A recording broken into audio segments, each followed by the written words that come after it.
The Transcendent Center is another term I'd use for it, where you fully consider on their best merits and their best possible interpretation the values and viewpoints of multiple parties.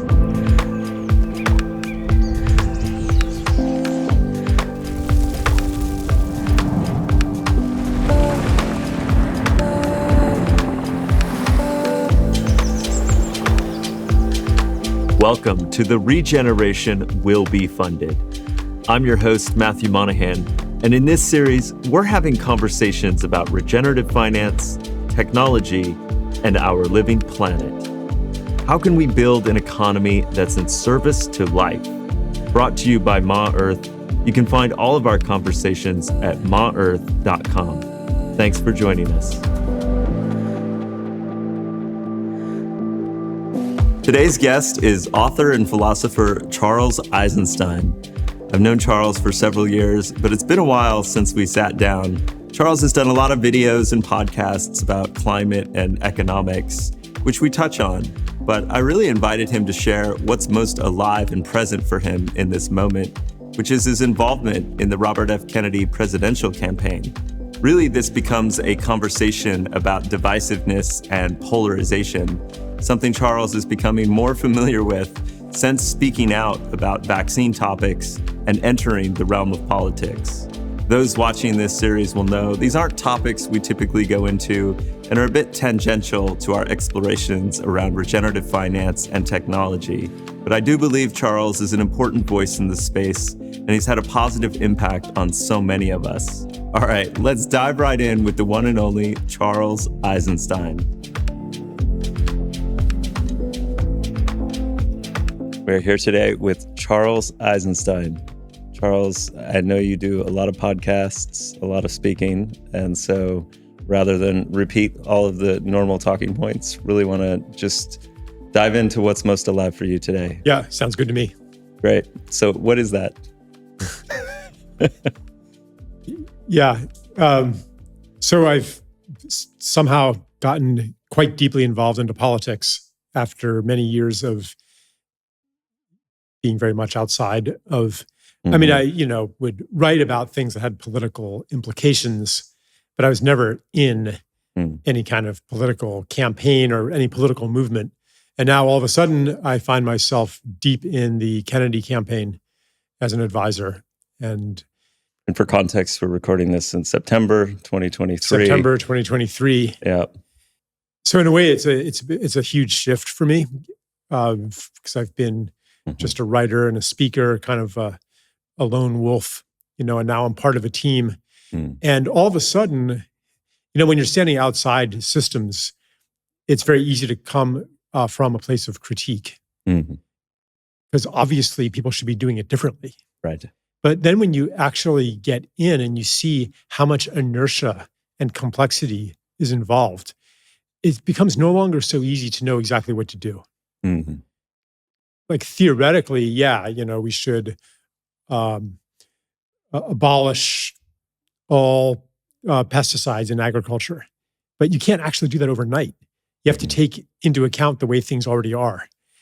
And then the ideal, the policy vision becomes at best like a North Star that you can continually refer to make sure you're on the correct course.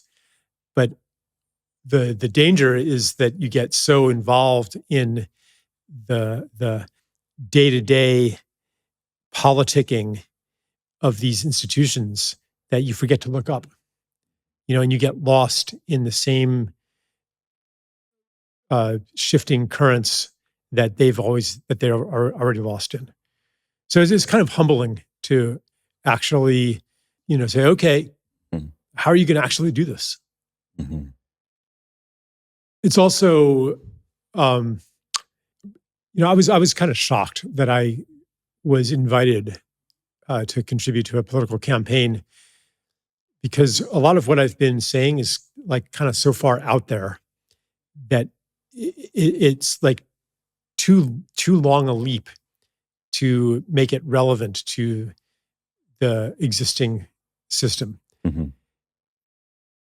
But now I think because of the accelerating breakdown of the system, there's more, it's maybe even drifted a little bit toward where I've always stood. The things that I say no longer seem so crazy. It's not like I've changed, but the stuff that had seemed out there, that was outside of the boundary of normality, outside the boundary of what people consider real and possible, it's more in reach because the boundary itself is dissolving. People don't know what's going on in the world. They can't make sense of things anymore. All of the old metrics to make sense of things, the old concepts and categories and paradigms that people used to understand, those don't work anymore. Mm-hmm. So there is an openness, I think, and I'm hopeful that my presence in this campaign is a barometer of the receptivity of the mainstream to something that would have seemed hopelessly radical 10 years ago. Right. And you often framed things as the space between stories, and that we were witnessing breakdown. And, so I gather from what you just shared that we're still in that space between stories. We're just maybe further along. What else are you sensing there? My views have changed a little bit about the space between stories. Mm-hmm. I used to think that collapse was going to save us, that things were going to get so bad that we just have to change. I no longer think that. I think that it's more like things, as they reach each new stage of disintegration, we have a new choice. Will we change? Mm-hmm. But we're not going to have to change.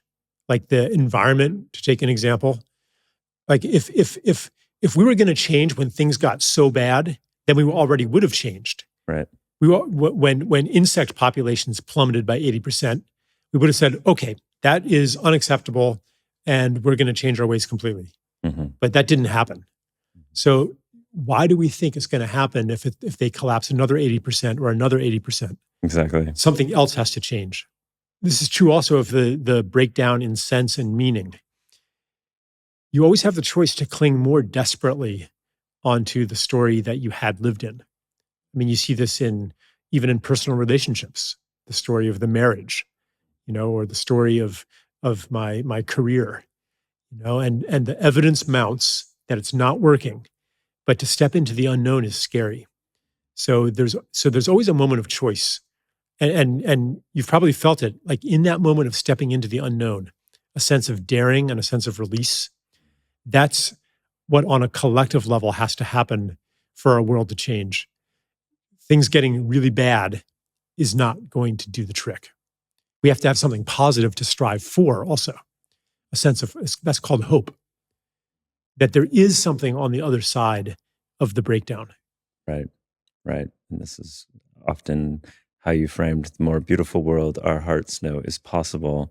And is that hope what's driving you to the Kennedy campaign? Yeah, I guess so. It's a sense of a real possibility. Honestly, I think we're going to win. And it's going to turn American politics inside out. It doesn't mean that it's an inevitability. There's a paradox. Right. It's an inevitability if we put 100% of our effort into it. If we declare through our actions and our choices that this is what we want. Because, I feel like there's part of me that's saying, well, hedge your bets, mm-hmm. Make sure you keep a backup plan, right. and escape. Don't want to look stupid if it doesn't work out. Right. Yeah. Don't look stupid if it doesn't work out. Right. Yeah. And I realize that those voices are asking me to withhold part of my energy mm-hmm. from what I believe actually could change the world. Mm-hmm. So if I'm withholding part of myself, why would I expect it to happen? Right. If I'm not 100% in. And that's the kind of internal contradiction that comes into visibility when you're really sincerely working for something and also being held in a team of people who are also working for the same thing. Because if my zeal wavers, then I look around and I'm like, oh, but Stephanie, but Amaryllis, but Bobby, wow, they're putting 110% into it. And it kind of pulls me along. Like, I don't know if you've ever been in a Kundalini yoga class where like you're trying to keep your legs up, and like forget it, like a whole another minute, but everyone else is keeping up, and it kind of, you keep up as well. Right. Yeah. Not only have you been exploring topics that are maybe multiple standard deviations from mainstream discourse, but you've also been occupying a role that's fairly solo, being a writer, a philosopher, a speaker, but now you're working with groups of people. How's that transition feeling, and what are you observing about yourself and about the context you're in? I'm having a lot of fun. Yeah, it recalls my days, in college on the cross-country team. We had so much fun. And I wasn't even the best guy, I wasn't the star. I mean, I was, and I feel like that now, like, yeah, I'm not the star. Bobby Kennedy's the star. And yeah, I've got my role, like I'm kind of on the varsity squad, you could say, and happy to, and it's such a relief actually not to have my career be about myself. Because when you're a thought leader or influencer or just any kind of author, you need to get your name out there. Right. And you can say, well, I'm actually, and maybe with sincerity, yeah, I need to get out there. I need to be invited to speak. I need to get on interviews and podcasts and stuff. I need to do that for the sake of this beautiful work that I'm bringing into the world that I really believe in. But when self-promotion becomes the means to that end, in almost every instance, over time, it can turn into an end in and of itself. Right. And you become just another self-promoter. Totally. And your ideas become your brand rather than your offering and your service. So, and I'm not saying that I had become a sellout or anything like that, but it's just refreshing for me not to be the center of attention anymore. Because, I mean, all that energy comes at you, people have all kinds of projections. And then when you disappoint the projections, then all of a sudden you become the devil incarnate, and people are seeking to, when you're public, people seek to define themselves through their opinion about you. Right. Like you're one of the bad guys or you're one of the good guys. And like, I'm not so excited about metabolizing all that energy all the time. Right. But despite that, I mean, witnessing the trajectory of your, whatever we call this, career work, you have ventured into increasingly polarized territories with both COVID and speaking out against what was happening with the vaccine and the lockdowns, and now entering into politics where it's like the most, obvious polarized, like people get to pick their teams and their camps. And so, yeah, how is that metabolizing for you, and the risk of alienating some of your followers or losing people because they already have some sort of, predefined opinion about something, rather than maybe, obviously climate is also something that gets polarized at times, but I think that the way you approached it was not in an existing framework. Your book was called Climate, A New Story. Right. So yeah, curious what you think about that. This polarization was intensifying for many, many years before COVID, where it became harder and harder to say anything that was not seen through the lens of which side are you on. So the climate book was an example of that. People read it and they're kind of perplexed. Hold on, are you sounding the alarm, or are you a denier? Like, because you're saying things that don't quite fit in to my narrative. And so people would look at it through the lens of which narrative does it serve? And that is how facts have become viewed in our society. Like that's what misinformation, disinformation means at this point. It means whether it's factual or not, does it serve the wrong narrative? As soon as we published our first episode, all of a sudden YouTube started putting these big boxes on everything saying, here's the official definition of climate change. Right. I was like, wow. Right. Yes. And if you're talking about some medical topic, they're going to put a box like that on, or even actually YouTube, I think, takes it down entirely now. If you talk about anything that is not accepted by the WHO and the CDC, including alternative cancer cures. So if you post your own personal story about your miraculous healing of cancer, that will get taken down. It violates their rules. I've actually, tried this. I don't think it's been taken down though. Sometimes the wheels of injustice turn very slowly. So yeah. So but to answer your question, my foray into polarizing issues was inevitable as the non-polar space shrank and shrank and shrank. Right. Like The Ascent of Humanity, I wrote from 2003 to 2007. I had a whole section in there on called The War on Germs, talking about how the paradigm of pathogenesis caused by an external agent was part of the story of separation. That we're basically at war with the world all the time. Nature is a battle of each against all. And I said, hey, there's other ways to look at germs. They could be, perform necessary functions in cleaning out metabolic wastes that accumulate. And so you get sick and you go into an accelerated phase of cleansing and expelling them through the mucus. There's all kinds of other ways that go under the idea of terrain theory that you can use to understand maybe not all infections, but like I'm not posing it as another fundamentalist lens, but it's an alternative. And like any lens, it enable, or any map, maybe a map is a better metaphor, it allows you to see some features of the terrain and not others. A topographical map will let you see things that a road map won't, and vice versa.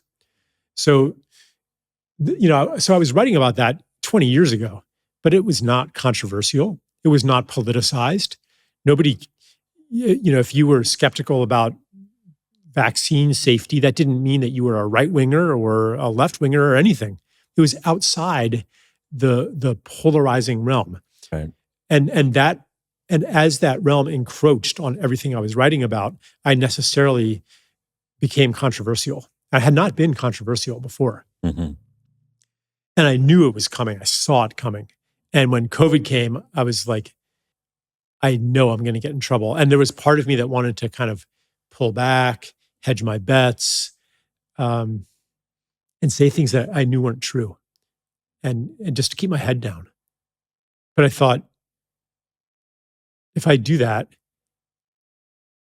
I will succumb to despair, because I will have shown myself through my own choice what a human being does in this situation, which means that no one else is going to step up either. Like if everybody waits for somebody else to take the risk, then nothing is going to change.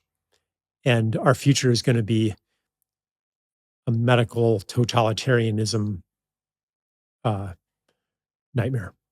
And it sounds like in that moment, because it feels like such an important moment, like making that decision, faced with your own truth and whether to speak out or not.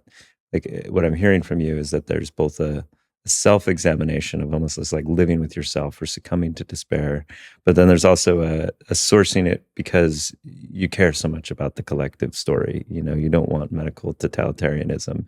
You don't want future generations. You don't want others to not feel like they can speak out.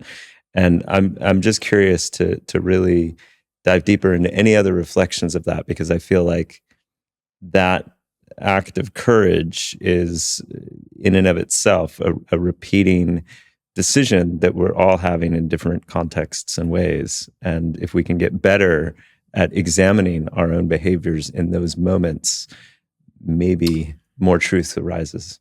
Yeah.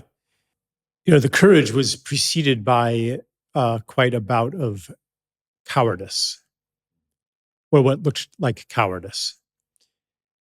The reason that I didn't speak out earlier on the vaccine issue, I said the censorable word here. Our channel is going to get blacklisted now. Yeah, it could very well be. There's, they have AIs. We had a good run for a moment there. Yeah. The reason, I spoke out right at the beginning of the pandemic with the coronation. And then I wrote a few more things on it. And that was before it got really, really politicized. There was still some room there for people to kind of take it in. And then as the hysteria mounted and the age-old social pattern of dehumanizing those who do not display the group-accepted opinions, as that intensified, I sensed danger. But it wasn't only that. That would be the cowardice part. It was also like, well, how do I know that what I'm saying is true? Right. How do I know that that these masks aren't doing anything, and that standing 6 feet apart isn't going to help, and that then when the vaccines started to come out, that how do I know that that they're not going to be safe? Like, I don't know for sure. Do I? Mm-hmm. I'm reading all this, all these indications that they are unsafe, that the masks are ineffective, and so forth. But am I accepting this evidence with the same degree of scrutiny that I give to claims to the contrary? Am I being prejudicial in my survey of the information? And what hidden psychology is operating here? That I have to play the rebel, and I have to be the hero or something like that. Like, how much of that is present? So I spent a long time getting internal coherence and clarity. And when I arrived at that, and it was not easy. I mean, it was a dark night of the soul, because it reached, because I'm like, wow, if I'm wrong about this, then I've been wrong about my entire life's work. And I went deep into the place of maybe I've just been a parasite on progress this whole time. And I got to the point where I even questioned my own direct experiences, because that's what it comes down to.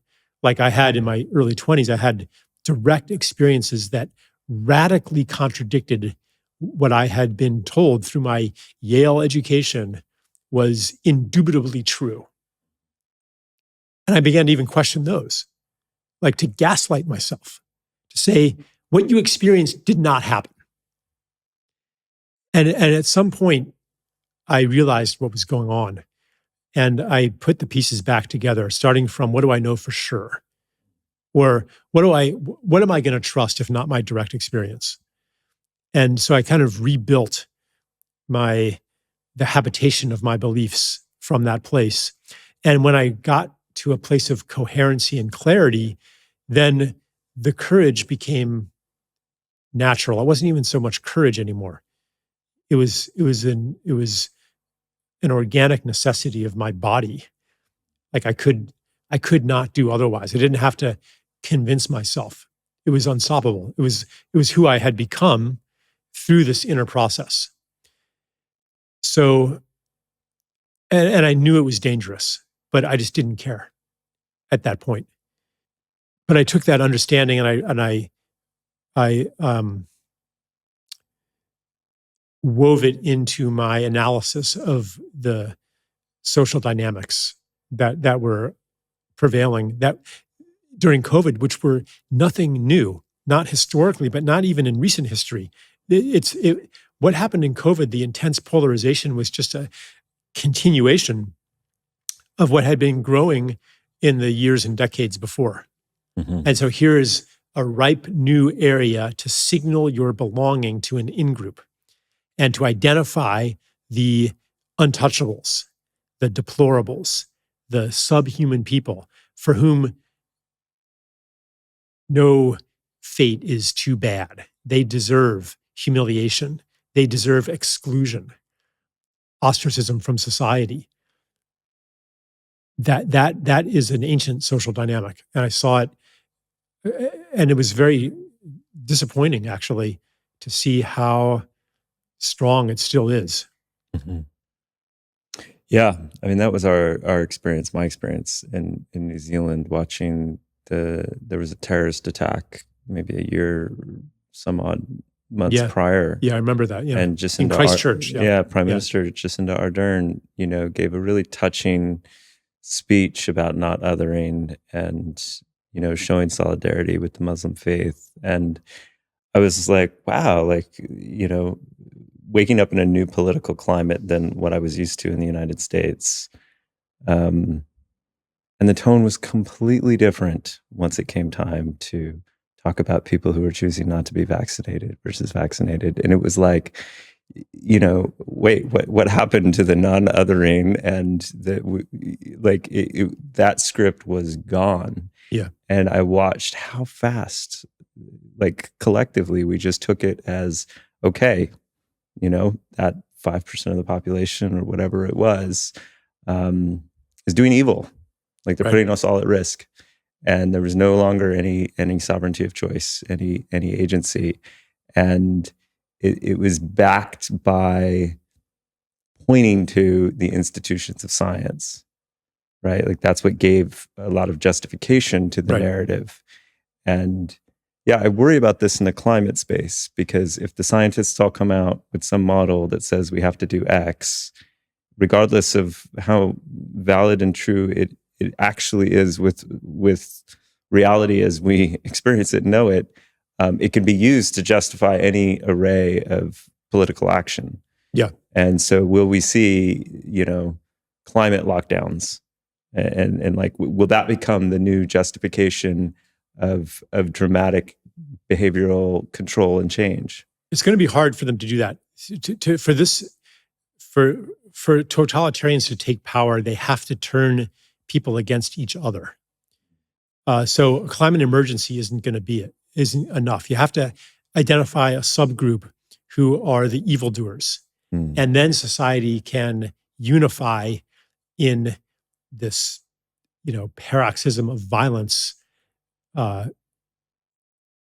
or digital violence, or exclusion, casting out of society. That's how you unify a population in madness.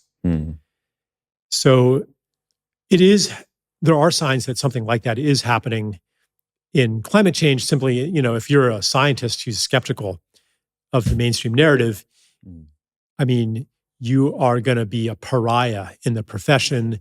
You're going to be excluded from events. You're going to lose your funding. You're going to get canceled. It takes a lot of courage, actually, to deviate from this narrative. And that doesn't mean that I think that the narrative is false. And that's what I find so compelling about the way you're framing a lot of these things, is you're speaking in that way with sympathy to those who might question the typical climate narrative. But, within whatever, 10 pages of reading Climate A New Story, it's very clear that you feel that this is not just a small issue. This goes to the very bottom of it. You say something to the effect of climate change it's far greater and much worse than we're recognizing. But a lot broader than we recognize. Mm-hmm. This reductionistic tendency to find the one thing that is responsible for it. It's the same tendency as to find the one thing that's responsible for ill health. Mm-hmm. We are in the midst of an epidemic of historic proportions. It's called autoimmunity. And maybe if you want to group it together with addiction, obesity, all kinds of chronic diseases, in the US, it's 50-60% of the people have some kind of chronic condition. That is a horrifying pandemic. And our weapons of control are powerless against that epidemic. But then along comes a virus that, I mean, how many people does it kill? Even like, compared to historical plagues, almost nothing. Per capita in the US, or in the world, it was kind of on the same level as the 1968 flu epidemic, Hong Kong flu. It was not actually objectively that big a killer. But it's because we did all the right things, Charles, and we stopped it and we won. Well, the thing is, though, there was an identifiable cause, an enemy that we could attack. So all of the anxiety and despair over declining health gets focused, and all of the insecurity, all kinds of insecurity, not just for health, but the sense that something's wrong in the world. Now finally, here's the bad guy that we can control it, we can mask, and we can distance, we can lock down, and we're gonna win the battle against this bad guy, and all will be well. We'll all live happily ever after. And so then, in order to have something to do, someone to fight, you have to take a portion of the population anyone who does not go along with this holy crusade to destroy evil, because all evil gets concentrated on this one little virus. So anybody who's not fully on board with that is evil themselves and must be destroyed or kept out anyway, in the same way that the virus is. So climate change taps into a similar mindset where, here we have an ecosystem that is just spinning farther and farther into derangement every year. Like anybody who does not recognize that nature is in trouble is indeed a denier. And just like the systemic breakdown of a human body, where it begins attacking parts of itself, does not admit to identifiable pathogens, so also this breakdown of the biosphere it's a complex phenomenon. You cannot, but it's so comforting and allow to fix the blame on one cause, that we can then use all the familiar strategies of control. We can monetize it, and incentivize it and measure it, and like we know what to do now. It becomes a reductionistic problem. So we only see, so my problem with the dominant narrative of climate change, it's not that, global warming is a hoax and CO2 is totally benign. It's that when we focus and obsess on just that one thing, we're missing 99% of the picture. That we're missing the part that this is a complex organism and that we have been degrading its complexity for hundreds of years, thousands of years really, but intensifying over the last 100 years, destroying ecosystems, leveling forests, draining wetlands, fishing out the oceans, killing the whales. Like all of these are organs of a living being.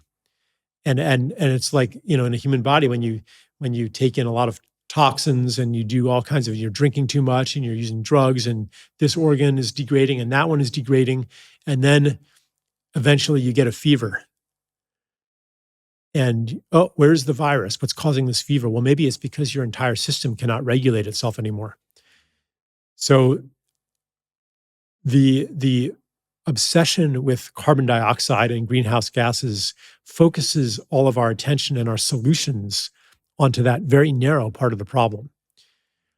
And for me, it's like not even my main question is not, is CO2 the culprit or not? That's not what we need to be asking. I mean, I've read the skeptic literature in detail, and, they make some points that are not well answered. I think that the case is weaker, actually, than we were given to believe. But, honestly, I think that CO2 is a problem because it, if nothing else, it adds another level of instability onto a system that's already deeply stressed. It's just an added stressor on top of everything else. Right.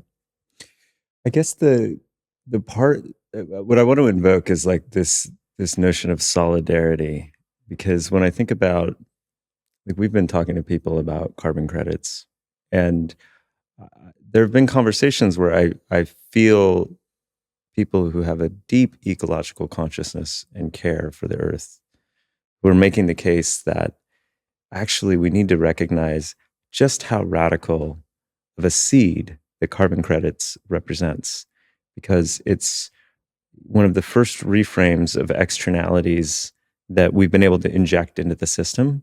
And it's like, this is what people are understanding. This is what people are grasping onto. And it's the entry point for being able to go into all sorts of new regenerative financial instruments that recognize the value of biodiversity or water and so on and so forth.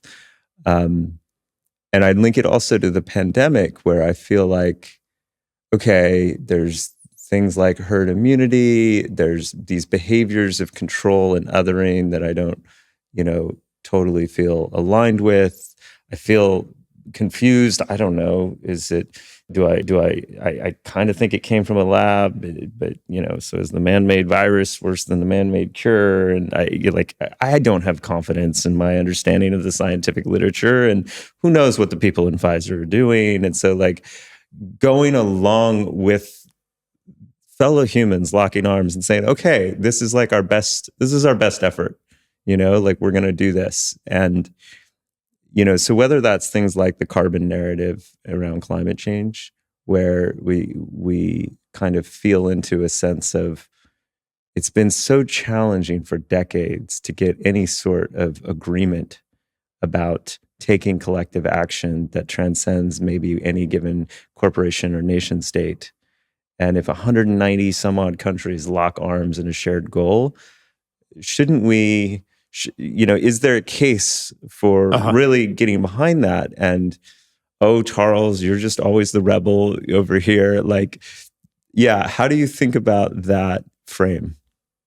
Just because something unifies us doesn't mean that it's good, But it's back to you're in that room on the campaign with Robert F. Kennedy, and you're on a team, and ultimately you have to compromise at times to play the part of being on that team and to maintain cohesion. And maybe you speak disagreement, but then you ultimately decide to go together because you have that shared common sense. And yeah. I mean, there's a certain coherence in our opinions about a lot of things, but not always. We have sometimes strenuous disagreements on strategy and messaging. And normally I hold a certain pole, and other people in the campaign hold other poles. So this goes back to the origin of this type of social cohesion that comes in definition to an external threat that then becomes an internal threat. Typically, ancient societies, when they faced stressful conditions, would and including civil conflict, in the earliest stages, blood feuds and cycles of vengeance would tear society apart and become all the more intense when resources were scarce or conditions were hard. And the solution that they came up with was an act of unitive violence, where the warring factions would come together and murder a dehumanized subclass of the society. Could just be one victim, somebody who is not a full member of society, somebody who is dehumanized. Hunger Games. Yeah. The witch hunts, pogroms, like the pogroms in medieval Europe, going up to the 20th century even, actually. My grandfather escaped a pogrom in Ukraine from a anti-Semitic mob by hiding in a haystack. I mean, actually, a farmer hid him in a haystack. So there were those who would defy the mob secretly. Anyway, but the Jews were chosen because they were not fully of society. And so they were always kind of available to be the sacrificial scapegoats to bring everybody together in unity. So it's a very dangerous pattern. On the other hand, there is something to what you're saying that, yeah, carbon credits are kind of our first groping effort into saying nature is important too. Nature has value, and we've been giving it zero value. So now let's give it a positive value. The pitfall, or one of the pitfalls, is that when you value nature as a certain amount of carbon credits, you're also limiting the value to that. You're saying this forest is only worth, as much as the carbon it can sequester. So if I can cut it down and offset that by installing a carbon sucking machine at a factory somewhere, or building a field of solar panels, then that's worth it. When you do things by the carbon math, you leave out everything that doesn't fit into the carbon math. And so we're seeing like this tremendous expansion in mining all across the earth that is devastating ecosystems and poisoning water tables, causing ecological havoc. But when you look at it through the lens of carbon credits, it's the best thing ever. It's green because the mining is to make electric vehicle batteries and solar panels and stuff. So so yeah, we are coming together, but about what? But the impulse is beautiful. We care about this earth and we want to hold her as sacred again. But the tools that we're using to do that are themselves the creations of the mindset that is destroying nature. And the main tool is the tool of measurement and reduction. So the limitations of carbon credits, some of what I mentioned is becoming obvious to some people active in this field. And they're like, well, we can't just measure carbon. We have to measure biodiversity. We have to measure soil, organic matter. And I'm not sure what else they're looking to measure these days. Maybe water quality, like maybe the cultural dimension. Mm-hmm. If we could only put that into a metric, right, then finally we could make rational decisions and we could monetize those metrics to enroll the profit motive in ecological healing. Or design incentive mechanisms that align ecological health with our economic system. Exactly. Right. And that's the tool that we have available. Mm-hmm. So I think that it's a good thing that we are acting on the impulse underneath that. But the tool is insufficient to the task. And the reason is that we can never measure everything sacred and beautiful and alive. We cannot measure, ultimately, health. We have to use other tools besides the primary ritual of our civilization, which is the act of measurement, the act of quantification, which is part of the attempt to capture reality, to domesticate the wild. Once you've converted it all into data, all into numbers, then you own it. You've captured it. You've understood it. You have made it ours. And that arrogance that says that we can capture everything in a number, convert the whole of creation into data, that will always get in the way of our genuine noble impulse to heal, to be part of the healing of this world. Mm-hmm. I'm not saying that the data is useless, that we should not make measurements, but that tool by itself is far insufficient to the task. I hear you. I guess I'm just left with like, if I witness the beauty of a forest and I want to protect it, and I don't know how much carbon it's sequestering. I can't tell you how many trees are in the forest. I haven't gone around with a magnifying glass and looked at everything.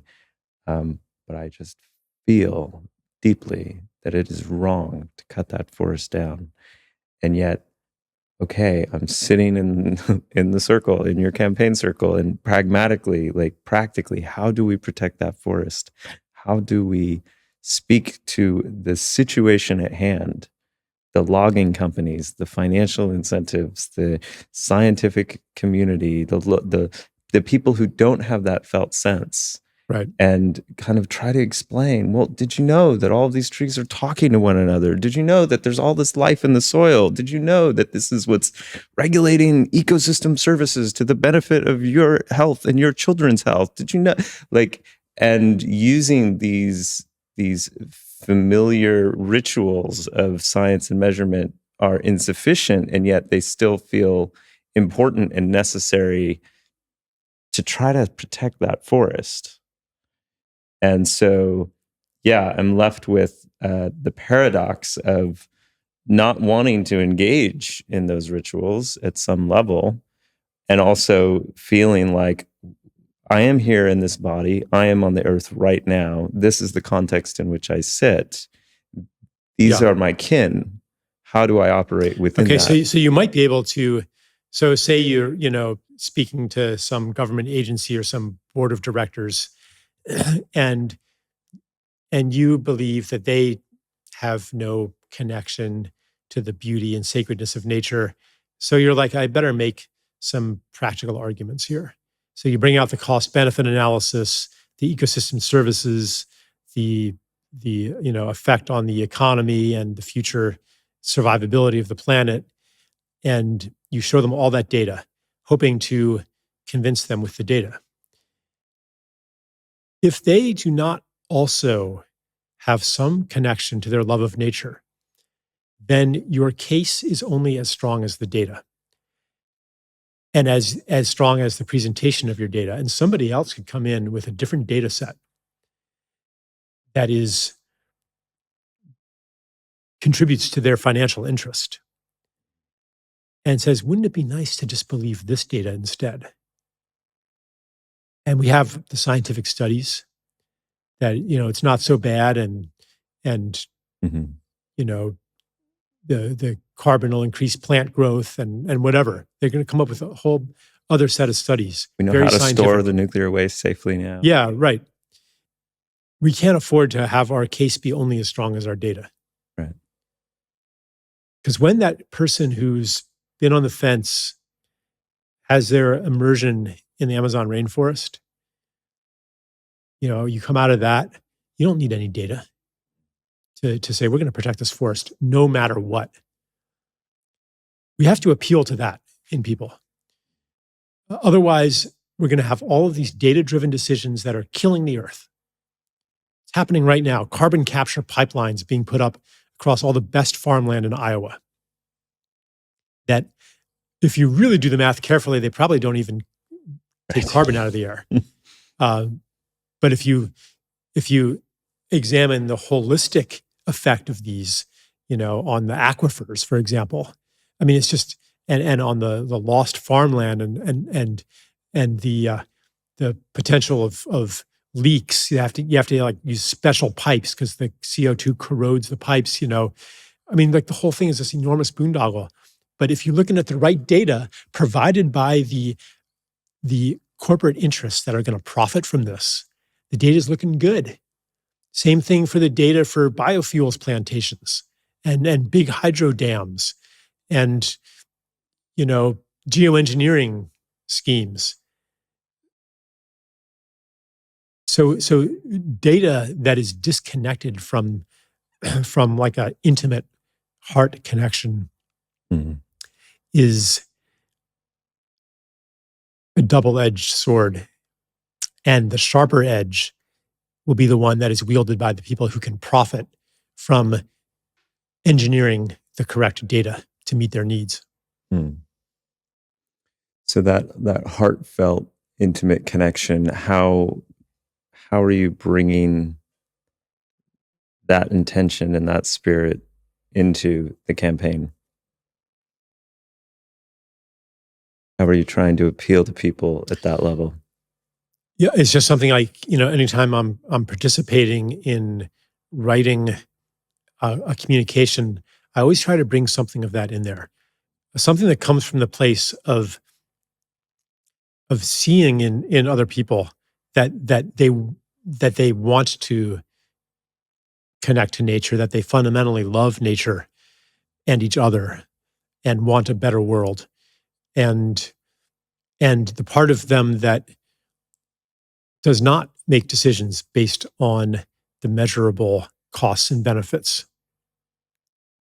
Like, you have to be able to see people as loving, caring people who want to protect nature, even if it isn't to their personal selfish advantage.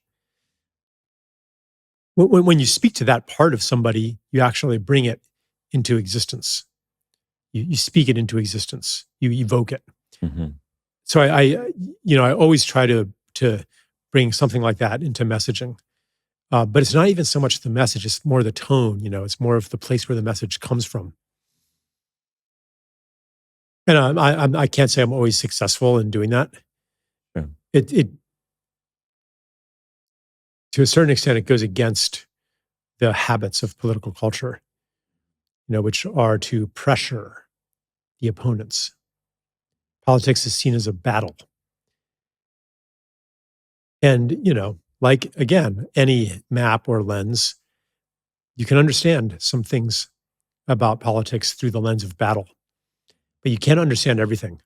And the parts that are invisible through that lens are the parts that we need to most activate right now for anything to change. And you mentioned within the campaign, there is strident disagreement at times about strategy or any given topic, and that you may, represent a pole in those discussions or debates.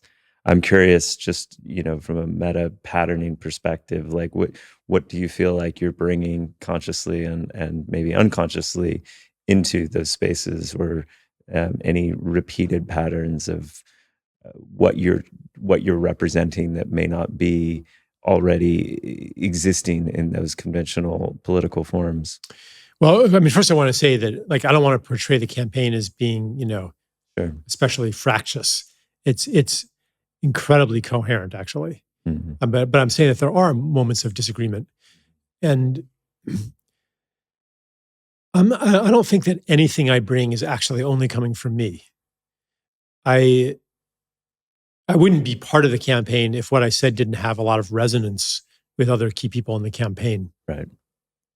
And all of the contrary tendencies in politics exist in me as well. So the part that I do my best to anchor, maybe you could call it healing the divide, or the transcendent center is another term I'd use for it, where you fully consider on their best merits and their best possible interpretation the values and viewpoints of multiple parties. And then you don't find the spot in the middle, but you take in all of that information without shutting any of it out because, well, that's the other side. Like, what happens when you actually consider the other side? You don't necessarily come over to their view, but you're able to see something that you could not see before. Right. And that thing that you could not see before is the germ of a policy or an idea that transcends the polarization and offers a common ground that invites others to. They don't have to come. They can stay in their polarized positions. They can label anything that deviates from their side as wrong and bad and evil, the enemy. They can do that, but you have at least a place to invite them to. And a lot of people are ready for that. People are so sick of the venomous discourse in our political culture. People are sick and tired of it. Can you say more about that process of finding the transcendent center? Yeah. So when you deeply consider a viewpoint that you disagree with, or that you may not even have heard of, you're able to see assumptions that you carry that were hidden to you or revealed. And you're able to ask questions that you wouldn't have asked before. You have new information, and you're able. So, like, you're like taking a step back, because when you're looking at the other person's position seriously, you also look at your own seriously, and maybe there are some commonalities that you didn't suspect. Yeah, that's that. I think that's about as good a summary as I can give of it. Mm-hmm. Yeah, because linking it back to, it felt.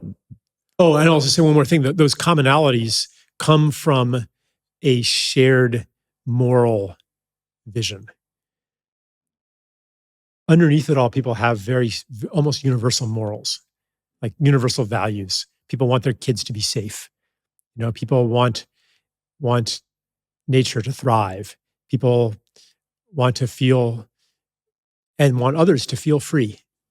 There's like most people are not cruel and evil. So a lot of these issues, there's a lot of magnified artificial division when underneath it there's broad agreement. Right. So if you can if you can excavate underneath the divisions to the broad agreement, then very often there's sensible policies that become visible. Mm-hmm. Yeah. So what I sensed when you spoke about why speak out against the vaccines, or why risk taking a polarizing take in the climate space, that you were animated by a desire not to see us have this demonizing the other, making a subhuman group. Like that was a strong force of Right. impulse and motivation. And what I'm sensing, with the Kennedy campaign is an awareness of the polarization patterns within politics, the in-group, out-group, and what you're trying to bring is like, this is the first I've heard you talking about transcendent center, like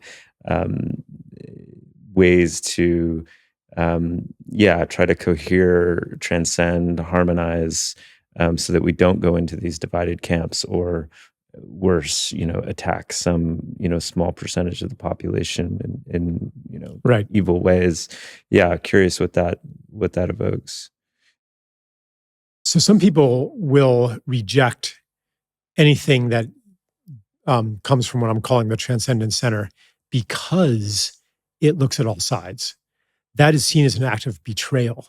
If you know that your side is right and that your opinions define you as good, then any deviation from it, and even listening to the other side, is an act of betrayal. I mean, we see a lot of this with cancel culture. Like, we cannot even allow people to listen to the other viewpoint. How do we know? Because they're evil. Why would you, or whatever code word you're using for evil. Yeah. You're a parasite on progress.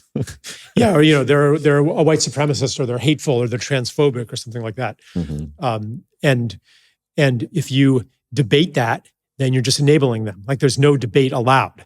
Really, what's going on here is you're being asked to give a display of group loyalty.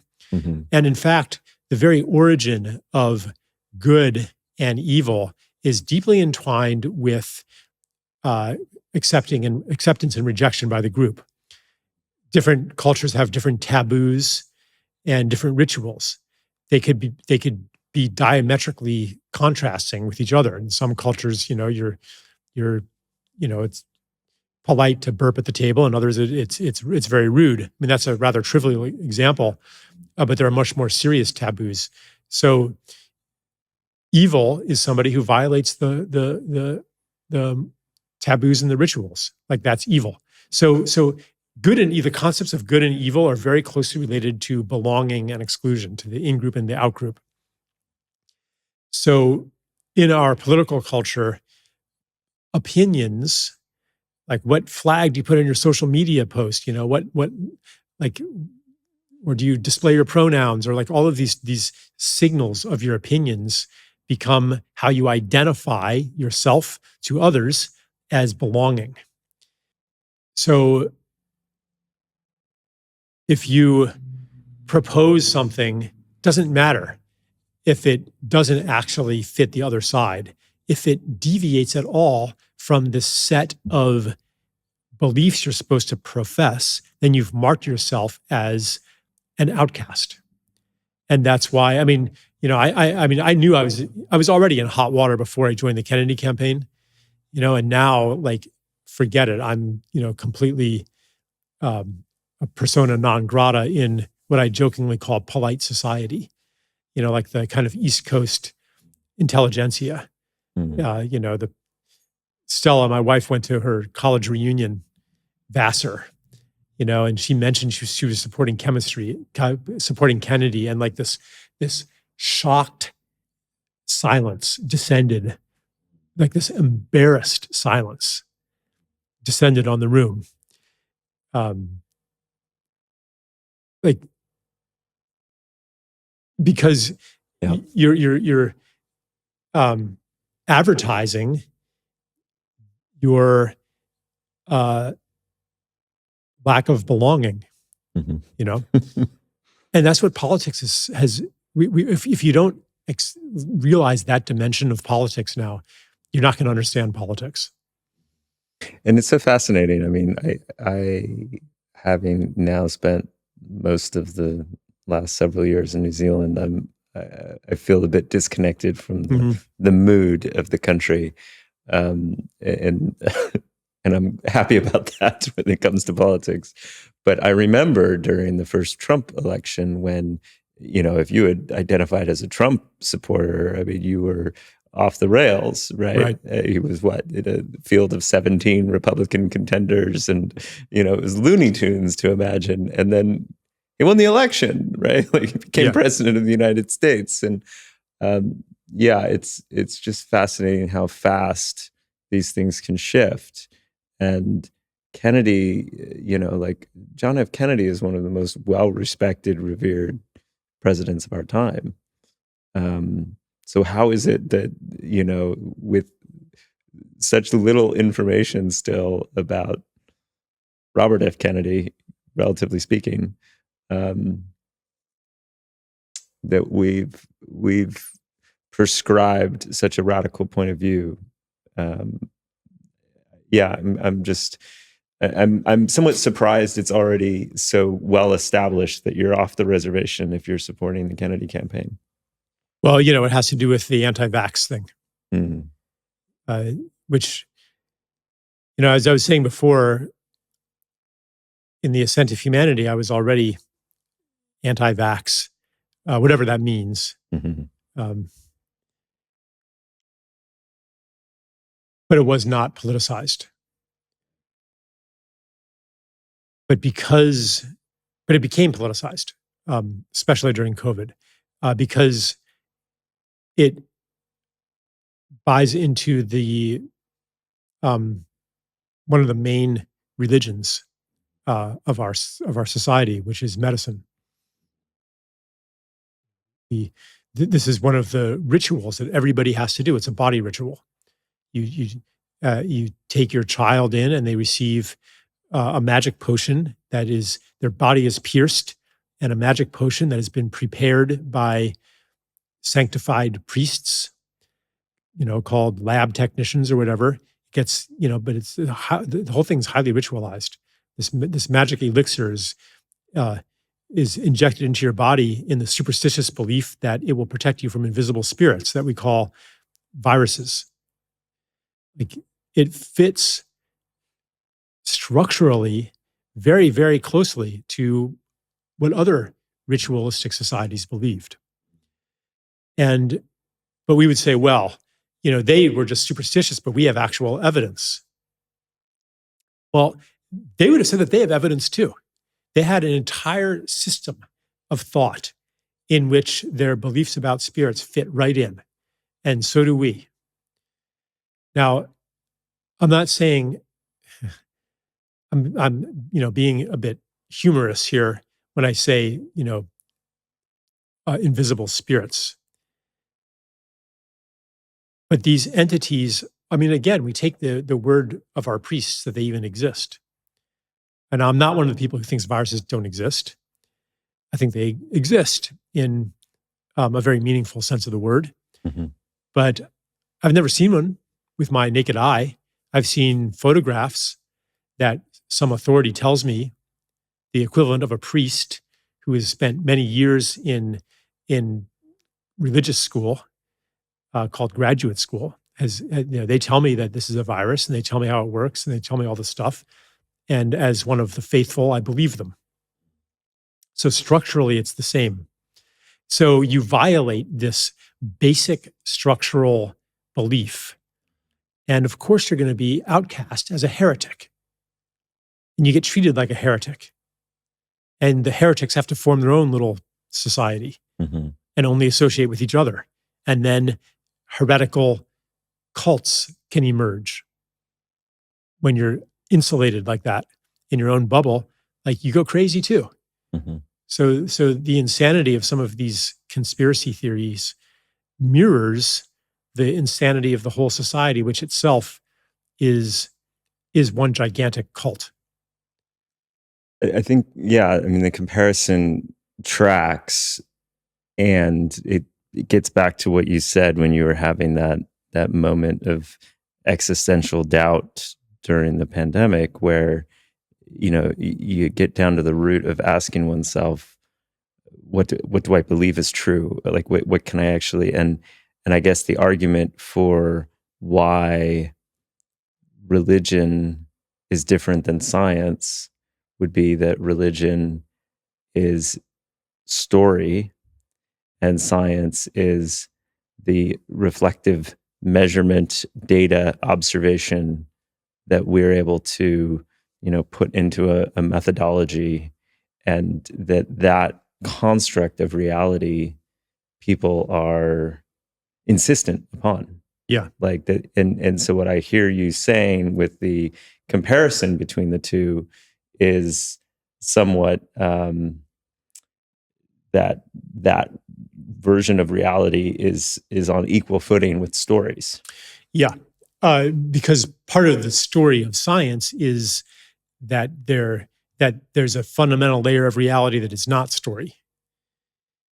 Science has metaphysical assumptions that are unchallengeable on their own terms.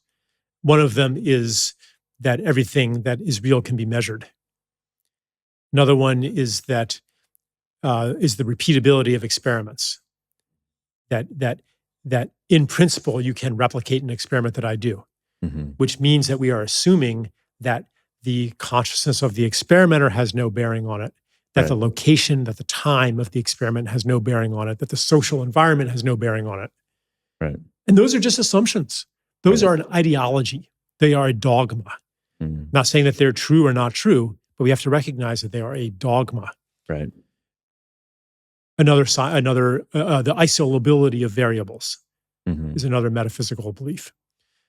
So if you step outside those metaphysical beliefs, then you might see things that you cannot see from within the mindset of science. And you might say, yeah, science is just a special case of a much bigger metaphysical system. When you are in the mindset of objectivity and reductionism and the isolation of variables and quantification, when you're in that reality, you will see results that meet that reality. And you will think that those are just the way things are, not realizing that they are a relationship that you are having between yourself and the world. So like there's things like that. And that sounds rather abstract. If we had more time, I could go into more specific details. Well, I want to close my questions with bringing it back to the readiness that you referred to at the beginning, that people are ready, like you being, especially after the more radical, polarizing chapter of COVID, that you're now stepping into a much more mainstream context, right? A U.S. presidential election doesn't get much more mainstream than that. Is also itself noteworthy to see that trajectory. But you alluded to people's readiness. But you also said that you used to believe that, collapse might save us, but now you fear that we have to make a decision. We have to make a choice at some level to go into the unknown and to not just keep doubling down on the current approaches. I'm curious to bring that all together and where do you see that readiness and those cracks emerging? And how do you think about these next 12, 18, however many months ahead of us? I see it in the way that people respond to the candidate, with tears. And you could cynically say, well, he's stirring up the same hope that Obama stirred up and that has been stirred up so many times, and it will be betrayed in the end. But the very fact that even after all of those betrayals, people are still moved to that level, I think is significant. And I think it's well-founded. Because Bobby Kennedy is not somebody who has played nice with the system. He's not craving acceptance again, to no longer be an outcast. He's remains defiant, even as he also, I see him stepping more and more into a leadership mentality, because he's been a fighter his whole life, suing corporations, polluters, and so forth. Ironically, they're talking about how he's, there's this idea that he's more right wing, but everything he's devoted his life to would be considered left wing. Standing up for indigenous people, for like communities in Harlem that are downwind of incinerators, like mostly environmental stuff. Anyway, he's, but what I was saying, like from transitioning from a fighter to a leader, where you no longer are pitching your tent in one of the camps, but you are summoning those from all camps to hold counsel and taking all of that information in. And that's what this country needs right now. Needs somebody to be able to stand outside of the existing identifications and call people in. And people are receptive. We're hearing people say, I've never voted for a Democrat before, but we're going to run as an independent. Mm. And people have been, so like Republicans have been saying,